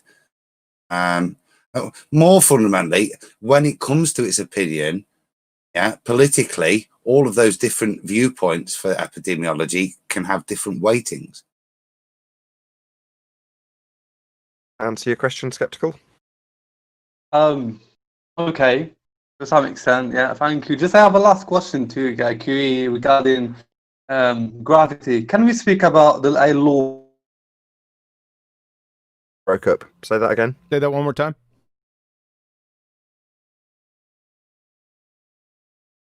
Skeptical. Did we lose you? Skeptical. He's hey, skeptical. Drop out and come back in again, man. You're lighting up, but nothing's coming through. Drop out, come back in. We'll move on. So, is it Cyrus? Am I saying your name correctly? Yeah, Cyrus the Great. Yo, what's going on, man? Dude, I came in here a bit late. I missed like What up? a solid What up, 90%. What's good, Chocolate? How you doing, man? QE, Nathan, everybody else. Brother. That's good. Did you have a question? No, man. No. Hey, skeptical. Hold up. We'll get right back to you, man. We went on to Cyrus the Great. Just hold on. Dude, no questions, man. I wish I hopped in here from the beginning, but it was great. I really liked it, but yeah, no questions, man. So if you want to move on to skeptical, go for it. Perfect. Now we've got him back. Can you hear us, skeptical? Oh, absolutely. I just have a last question, like to QE regarding the gravity. Can we talk about law of gravity instead of a theory of gravity? No, there is no law of gravity. Why? There is no gravity. But a law of gravity, it just is. Okay, what pulls you down, it just is. It just happens. What about helium balloons? It just is. Yeah, but Damn. Okay, yeah. So Yeah, but obviously, yeah. Sorry. Carry on. I mean, Sounds yeah, good, you're Lord. right. You're right about that part, right? It just is. It's just what we see happen. But the problem is the use of that word gravity, which implies that it's only going down. And then when John says helium balloon, there you got something going up. Yeah. Well, absolutely. you just call this gravity thing a law, which means it happens all the time. But if gravity means it's going down, you got something going up, that defies the law. So therefore, it's not even a law. yeah. So Another thing about that, skeptical, is if you think about it, the universal law of gravitation, it's the only law that ever been proposed in the history of man that has a cause inside it. Mass attraction. Okay. So you would need like kind of a law that explains, kind of, let's say, a holistic law that explains why objects go up and down at the same time. Now, you've missed his subtlety. So what he's saying is, law isn't ever going to have the capability of going through the scientific method. You can't ascertain what is the cause of hot always going to cold. You're not going to elucidate that as a cause and effect relationship, and laws are not causally attributable. Whereas in the case of the law of gravity, you're saying there's a downward force 9.8 meters per second caused by gravity. So you're asserting a causal relationship in a law. It's total nonsense. Yep. Understand. Yeah, correct. On a number of different fronts, it's a debunked or defunct law. It was defunct as soon as it was proposed. It has quite a number of issues with it, but we just stick with get them to correct or to parrot the correct pseudoscience, which is they're 105 years out of date. So that's what we want them to do. Was one of the things that Skeptical mentioned, which was theory. You said something about theory. Did you want to repeat that? Nathan, I just want to reiterate the comparison you gave. That's a great one. Hot to cold and gravity. So a natural law is just descriptive, whereas a scientific theory is explicative, right? Yes, exactly. Okay, you got thank it. you. All right. There's more to it. No. It's not just that it's descriptive. It's describing something that happens always, so it's inviolable. Whereas a cause and effect relationship that isn't a law anyway, in the case of gravitation, is debunked with a helium balloon. Correct. Yeah. All right. Thank you, guys. Pleasure. Absolute pleasure. Travis, can you hear us? Yeah, he's on He's on deafen. deafen. Yeah, he's on deafen. Is there anybody else? Elijah, how you doing? Elijah? Hey, what's up, guys? What's up? Sorry, I'm super late. I've just been in the What's up, background. bro? Eyes up. Yep, hope all is well. Yeah, everything's hunky dory. If you asked anything, I came in on like the tail end of that Elijah, so I don't know what's going on. Have you got any questions in regards to the final presentation in terms of Master of Science, talking about things like natural experiments and things of that nature? Any questions about that? Not at the moment. Brilliant as always. Thank you to the panel. Feel free to take the piss out of Gimp Panda and talk about bird humping. Feel free, you know. I can have that. Oh, okay, fair enough. I think that's pretty much it. Is there anybody else? Any more that I've missed? I don't think there is there? Oh, Flat Earth Data. So let's get him off server mute. Hello, Flat Earth Data. Thank you for both the super chats. Adam is indeed ace. Here's boys. One question for QE is I can't, I cannot find a methodology in their science that they need time as an independent variable, right? And everything they impose, right? I sure hope not, because I hope if they do, then they're trying to prove or the cause is time. Why would they do that? Well, I'm just saying, in anything, I shouldn't say anything, but in certain subjects, they definitely keep heavily using time is their cause for independent variable. It's just like, that's what I'm just bringing up. Yeah, no, you're right. They do all the time. You're exactly right. I don't know why, because time, unless we're specifically talking about Einsteinian relativistic mechanics, even then, it's non sequitur to have the cause of something as time. So it's. I don't know if I could say anything else, but here's something. Here's why I'm bringing it up. If you look at the calendars, right? Hebrew, the Muslim, or Islam calendar, the Hebrew calendar, and then the Roman calendar. They literally. Now I'll give you a little like an idea where I'm coming from. So like psychologically, you can invent a process of living that has a negative or positive outcome on the individual, right? And it's based on these calendars, which are derivative in time. You follow? Yeah. So if you have a particular philosophy attached to that calendar, you can manipulate the person based on time. For instance, women and their menstrual cycle. Oh, God. Right? They can, based on a calendar, they can... Hold on a second. Nathan wants to step in here. Yep. I'm all good. I just said I wasn't following. I still don't, but I'm more than happy to just listen. Okay, so my premise is where I'm coming from is, for instance, let's say a Chinese emperor in the 1300s had 3 villages, and each those villages he prescribed a certain music framework. So one village was allowed to play this chord structure, this village was allowed to play that chord structure, and that village was allowed to play that chord structure. Okay. Now, minors chords were banned, major chords were banned, vice versa. Some diminished chords were banned. Interesting psychological effect on the human. Now, in calendar world that we live in, North American calendar is different from, Eastern calendar.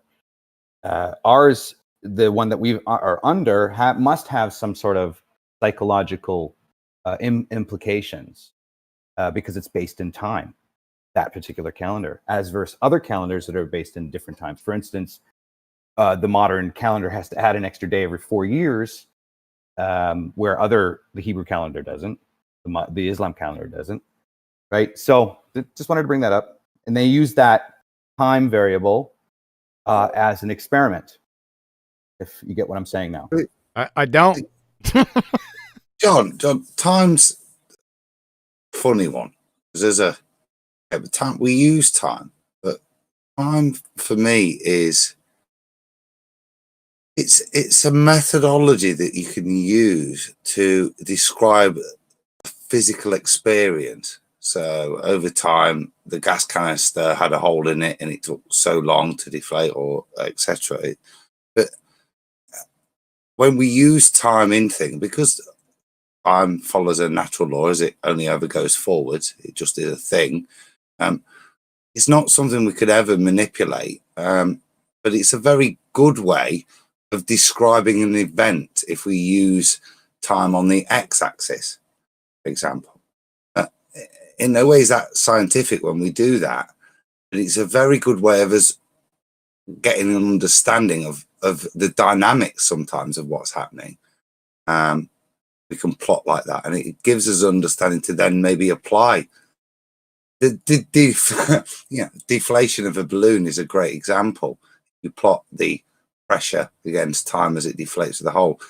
There's all sorts of things that you're able to use your abductive reasoning to follow from that. But time in of itself is, I'd say, it's useful in that, but it's not manipulable, so it can't be scientific. It's not the cause of anything. So No. Listen, time is just the conceptual medium in which all events in what we call the universe take place in. It's not causing anything. You're just immersed in it, right? So it's non sequitur to put it as anything other than a constant or control variable. A Glober once said that time is the progression of existence. And I simply asked him, well, can you manipulate the progression of existence? And he said, no. Well, there you go. Exactly. I think a lot of basis for the independent variable idea comes from modeling. For instance, in algorithmic programs that are heavily reliant on certain variables, they have a time frame to execute those variables. So I think in that sense, there are modeling the independent variable as time in the model program. Yeah, but time's not causing. No. You got it wrong. So what I'm saying, for let me hear me out. So let's say if they have a particular free trade agreement, they have to use algorithms in the free trade agreement to determine a supply and demand ratio. So they play a time duration out to find out if they add modes, if you will, of this model in between. These are their dependents, and they're adding time frame. So 2 months for this duration, 3 months for this duration, 6, and they're seeing the algorithm play out in time in that model. So I think a lot of these presuppositions are based in the model mindset. So it's like a cartoon world, if you will, but they still have remedial and evident correlations to reality, because you can predict certain events using this process. Oh, anyway, man, that's what not correlations. You're jumping off the deep end, brother. I'm just saying what I noticed in their language. I'm just reporting I'm observing and reporting what I see in their language. And no, their wrong. process of thinking, right? As soon as you use time, like say your x-axis, and you stop even doing correlations, you get into descriptions of things. So it's just what's happening with time. That's all. What is changing with time? That's your x and your y. That's all you get into. Not you go straight outside the realms of y. You're just describing what's physically happening when you use time. You get me? As soon as you use those as any variable that you're comparing it against, it negates science. I think this is the use in their models is where it is valid for predictions. But then again, you have a probability. That's where I tried to interrupt you before. As soon as you said the word prediction, that's where their magic. That's what I'm saying. It is. It's like an insurance agent looking at somebody's lifestyle, and they run it through a computer, and they give a probability of their habits and what rate to insure them at. So I'm just saying that they use that fundamental thing. It's not applicable in reality. It's usually mostly in models, is my point. And that's the point, though. That's where the magic trick lies. So, yeah, when you're talking about models and you're qualifying things with time, even if it's quantitatively how much something will happen over a given period, number one, the period that you're going to derive, the concept we're using has been derived from the stars that they're going to use in your example as a cause in a model. So you've got the time itself derivative from the stars in the sky, the lights in the sky, if you will, and their movements, and then you derive this concept. But when you start asserting a prediction and you're using this overarching vocabulary that alludes to science, then a prediction becomes very specific. It's a hypothesis. That's a scientific prediction. But when they're using their mathematics and qualifying it over a scale on an x-axis with time, not getting a formulated hypothesis with an assumption of cause to qualify an effect that you think is going to be the cause of that effect. That's not what you're doing when you qualify it with time, because, as we've said about 5 times, time cannot be a cause. No, it's the result, really, not the cause, right? The No, result. no, time doesn't result. No, it's not the effect. It's not the result. Time is, we're immersed in it. It's not. It's nothing. It's just the medium. You guys that's check out immersed. IBM and what they've done with the blood types. So what IBM. I'm saying Listen, is- we're outside natural science. When all your examples are outside natural science. yeah, it's just model based, really, Yep. right? Yeah. Yeah. Exactly. But Yes. the problem. Ooh, sorry. No, Sorry, go ahead. Elijah. I just think that, like, I mean, if you think you could use time, I mean, because time is in everything we do. How would you ever just pick and choose when time is going to be the independent variable? Well, here's the thing with IBM. So data collection, right? When you get to be like you develop a pattern. So let's say over 50 years of data collection based on a demographic and blood type, you're going to develop a probability pattern. That probability is predictable within maybe a certain percentage of error. And this is refined, right? So the IBM has refined this technology where they, based on your blood type, can associate a certain percentage of disease, a certain percentage of ailments based on time. And this is from a previous collection of data, but it is just model based. So It's it's correlative, not. where the method of science is empirical. So when you establish your cause, it's not within a certain percentage. You empirically establish what caused the effect. That's where science has its power. That's why people want to hijack it, because your assertion with vernacular of science, when you've got a very strong correlation, well, that's not an established cause. No, the blood typing grouping isn't the cause of any of the diseases. Now, maybe scientific things you could prove within specifics of how that genome plays out for a specific blood group as to why they may be more susceptible. So there may be scientific ways that you could validate how you could back trace it to only, once again, unscientifically say that statistically this certain blood group is more susceptible to this. Again, there can be science in it, but that in of itself, what you're describing, can't be, because the blood group itself isn't a cause in of itself. Well, and he's talking about statistical probability. Also, you're outside the scientific method. You're outside, right away.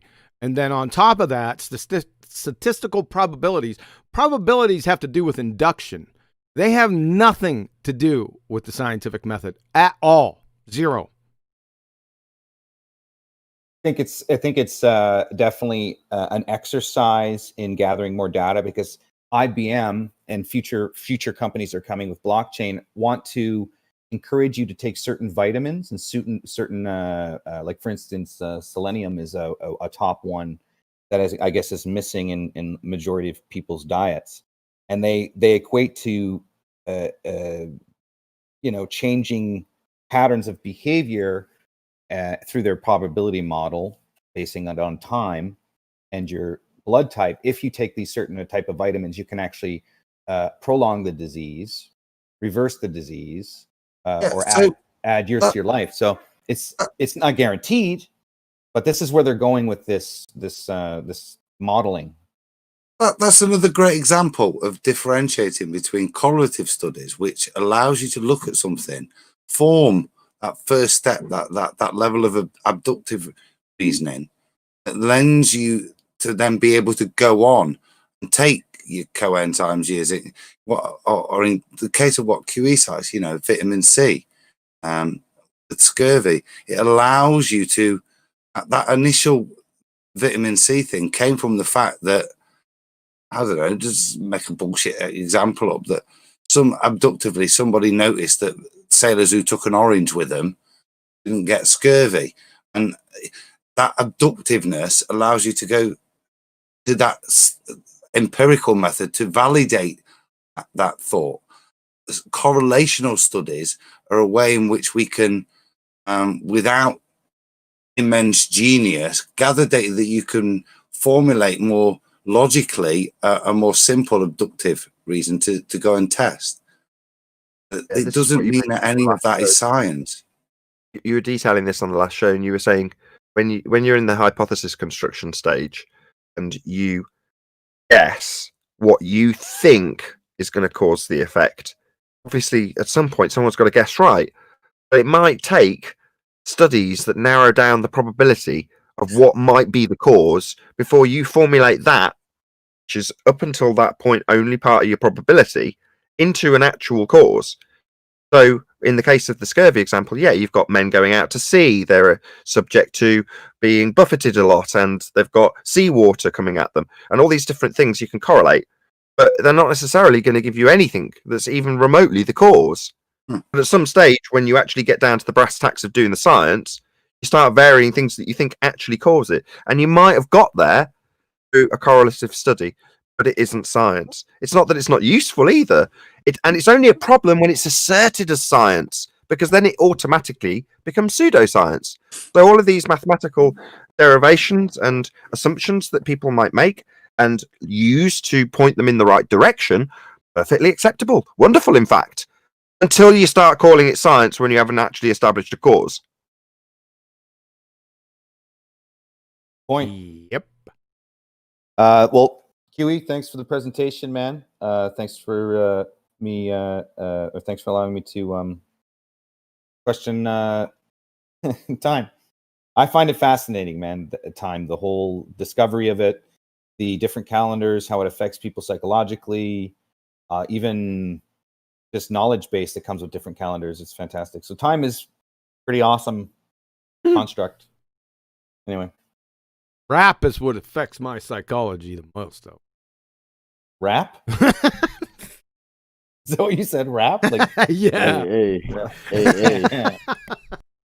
Listen, be easy. You got two of us in here right now, too, so relax. Yeah, I noticed. That's why I said it. Yeah. I'm on standby. Exactly. As this is the final of the 4 presentations on science, it may be, I don't know if you're up for this or not, Quantum Race, it's entirely up to you, it's impromptu. But one of the things that people who regularly tune into you and I will have observed is how the person who opposes us with a scientific claim is challenged on that claim, which is to first establish with them what precisely is the phenomena being studied, i.e. what is the dependent variable that they are going to claim if they are going to make an assertion of science. Now, there is no observed phenomena unless you're actually looking at something happening. That's the first step. What is the phenomena that you're observing? What is your dependent variable? Now, once you've established from your opponent what your dependent variable is, what's the effect that's being studied to establish the cause of, you've already got half the hypothesis. You've got the second half, the dependent variable for your hypothesis. All you need from there, from your opponent who's claiming science, is to establish what they will presumably claim that they've got scientific experimentation for, what they presume, suppose, causes the effect. And that's called the independent variable. Once you've got those 2 pieces of information from your opponent, that would be the essence of science, the effect and the cause of the effect, then you can actually write it down for them, even if they don't do it off their own back. Which is to say, you say what they have asserted is the cause and what they say is the effect. Now, if you wanted to, you could go on a little bit further and give them the contrapositive, which is the null hypothesis. So where they assert if A, then B, if cause, then effect, then in a scientific prediction, that's a hypothesis, you'd also have the opposite of that, which is if A, that which you assume caused the effect, and not B, no effect, in other words. The point being that at the end of the experimentation, that would be the actualization of that process, the experiment stage, testing it, varying the thing you think causes the effect and seeing if it actually causes it, that's when you have validated scientific evidence. Now, that is what they must achieve to claim science. That's our opponents. And you'll watch Quantum Eraser write this down. Now, the reason I've gone through all that is to get to this very specific point. When you're in a challenge or a debate about what is claimed to be science by a globe believer, they will often change them halfway through their explanation. They might substitute what they have said as the effect for the cause, and vice versa. Hence, Quantum Eraser actually writes it down, ties them to what they're claiming is the effect. And the first thing they normally fall at is it actually even a natural phenomena? So in the case of the discussion with Flat Earth Data, what we're discussing isn't naturally occurring phenomena, something happening in nature that's not caused by man. Well, that's a natural phenomena that you're then going to go on to figure out and hopefully guess right and validate with experiment the cause of that effect. That's science. It's really narrow. However, it's empirical, and that's the reason why we've had these 4 shows, because the assertion that goes along with the globe claim is that there's scientific evidence for it. Simple fact of the matter is there isn't, but you need to hopefully pay close attention to these last 4 presentations, go through them again, watch them a couple of times, and get the gist of where to catch people out. Perfect timing. So this is the what's on screen now is the document that the QE will put up for our audiences when a opponent is saying he's got science or she's got science. I don't know if you want to elaborate on what I've just said with it on screen, QE. No, we witnessed this over almost a 2-year time span, and that's what I noticed ever since I got here from the beginning. What would happen here is they would switch up their independent variables when they had an independent variable. They would switch up in midstream, and then everyone would get confused, and the entire discussion would circle the drain at light speed.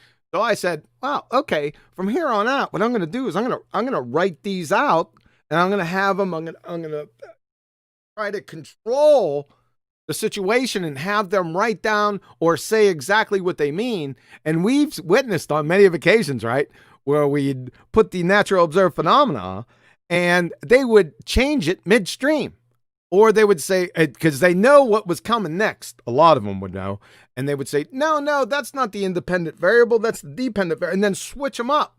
So it would just breed confusion, and I thought that this little scheme right here would not only keep everyone on track, but show the tactics that are employed to try to get around it. Yeah. So for example, we had Fight the Flat Earth on Flat Earth Debate, and he started off by saying redshift was a proof of gravity. I quizzed him. Well, so your dependent variable observed phenomena is redshift. He qualified it, clarified it. I didn't actually write it down. I've got a good enough memory. I've done it enough times, but the effect is far better if you actually write it down and show it to the audience and show it to them as they're saying it. Exactly. Nevertheless, I keep track. And the phenomena claimed was redshift. What's the cause to prove gravity, I might add?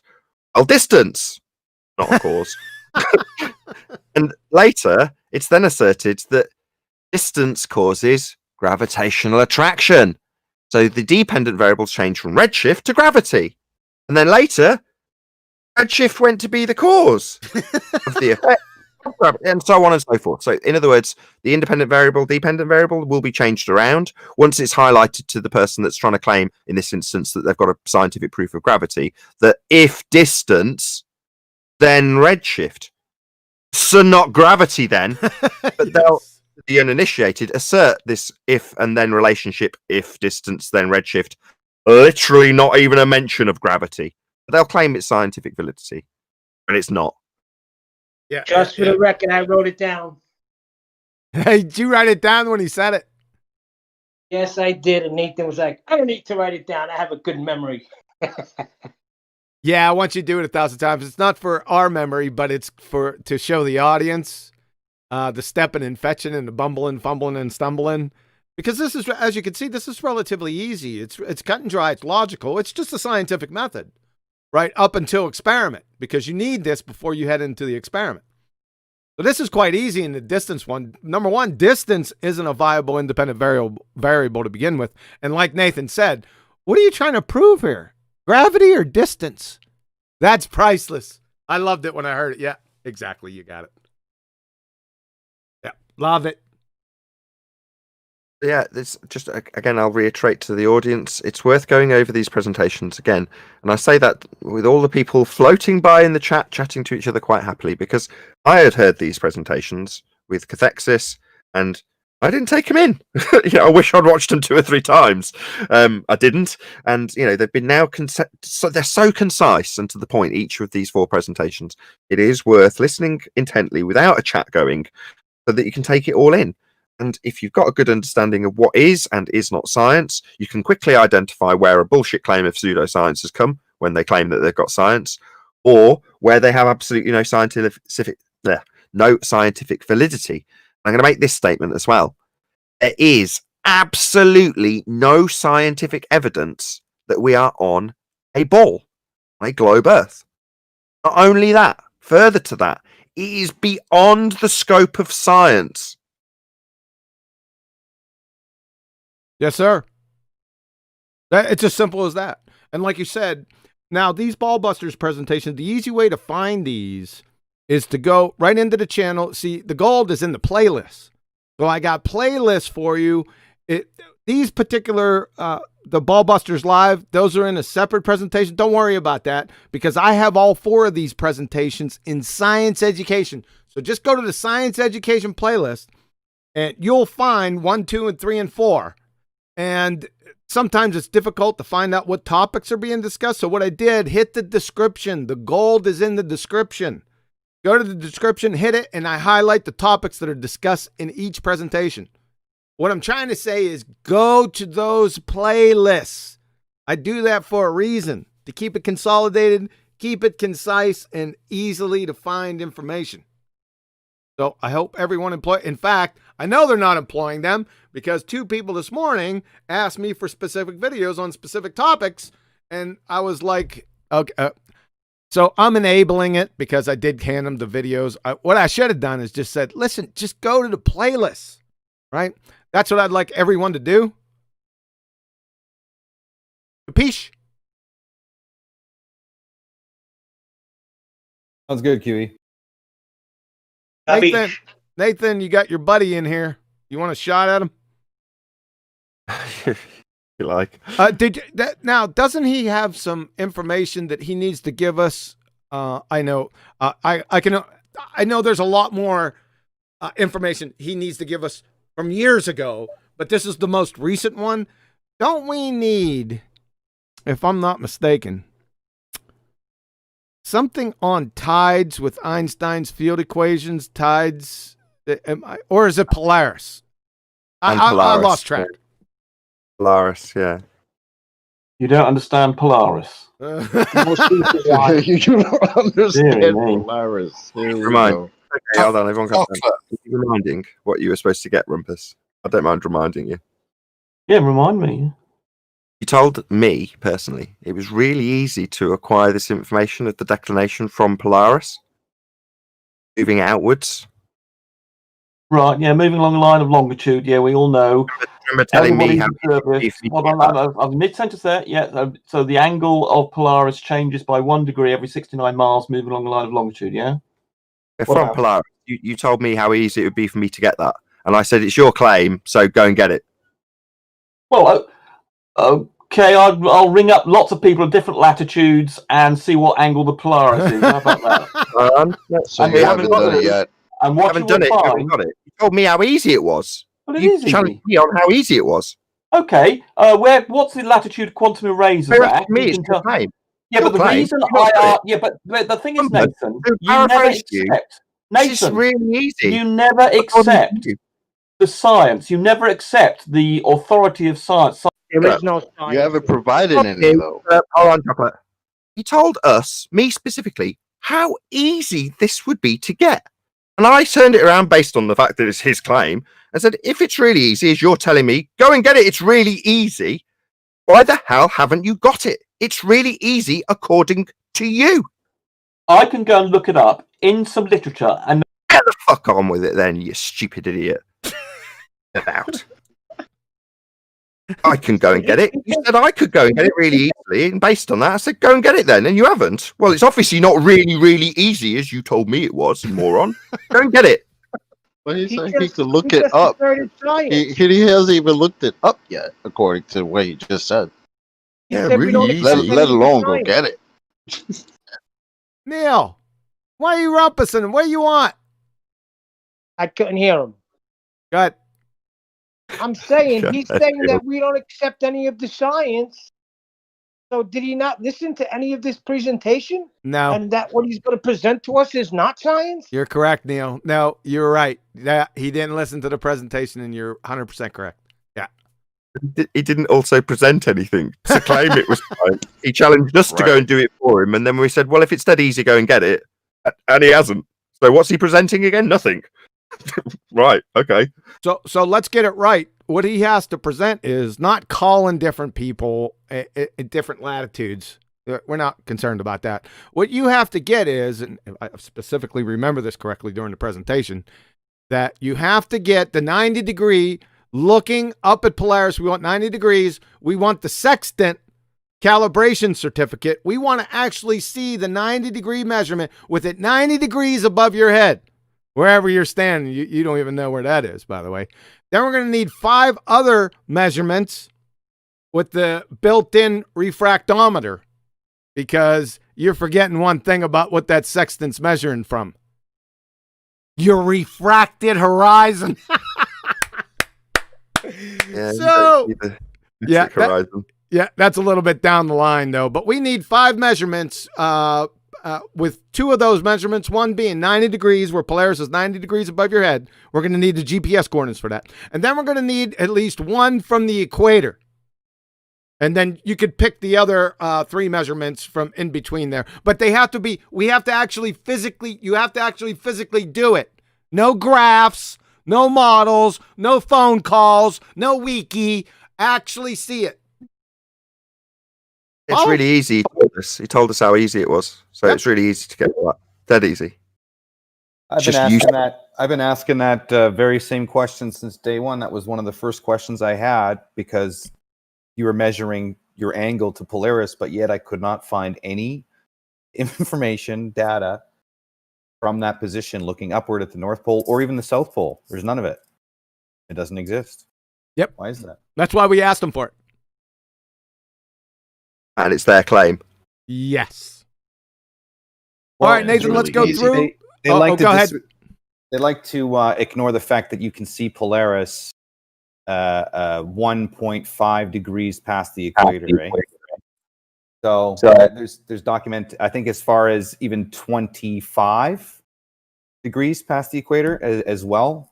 But yeah, on astronomy.com, you can see Polaris 1.5 degrees past the equator. Yeah, that's another topic, but we need to see the like I said, the sextant, the calibration certificate, and actual people making those measurements. Yeah, we're gonna have to have that. I anticipate that it's gonna be a long time, but it's always good to go back to it. That's one of many. We're going to work our way through the BALLBUSTERS panel, get our final comments. So we'll start with Chocolate, if that's good by you. Yes. Yep. Oh, man. Good to be here. It's a great presentation. And that's pretty much it, man. Adam, you there? Adam? Bloody hell. Adam is ace. I think that's pretty much it. We've used up all of our BALLBUSTERS. There's not very many of us here today. I'll do a shout out to my own show though. So there is brand spanking new Flat Earth Debate Uncut and After Show going out for a change on the main channel. So it's going out on Nathan Oakley 1980 right now. So it has started. So be here or be sphere. I'll see you all in the live chat. Of course, a massive thank you to Quantum Eraser for today's presentation, which was absolutely epic. This is the final one in this Master of Science presentation. The next BALLBUSTERS will be on logical fallacies. So that's in 2 weeks' time. I will repeat this show on my channel in a week's time. So if you're watching this on the re-up on the Nathan Oakley 1980 channel, hello from me. And a massive thank you to everyone who joined from the public live stream BALLBUSTERS Discord server. Obviously, a massive thank you to everyone in the live audience for smashing the super chat and all of those good things. Anything you want to add, QE, on your own show? Yeah, thanks for stealing, because I had that on my, I thought of it. I go, I'm going to announce logical fallacies in 2 weeks. Thanks, man. You got it. Take no prisoners. No, I'm only joking. Yeah, thanks, man. Thanks to all the BALLBUSTERS. Thanks to all the guests and the audience members. Like I said, remember, the gold is in the playlist. So if you have a question or a concern, you can still message me. I don't have a big problem with that, and I answer all the messages anyway. But just to make it easy, just go into the playlist, get yourself familiar with running through those, and you can find a lot of answers to your questions quite easily. So thanks for coming, guys. I hope that these 4 blocks of instruction kind of lifted the fog on science. If it didn't, go back and listen to them again. Listen to them as many times as it takes. All right, guys. Thanks. See you in 2 weeks. Logical fallacies. The tools of the trade of the baltards. Have a good one till then out there. Out.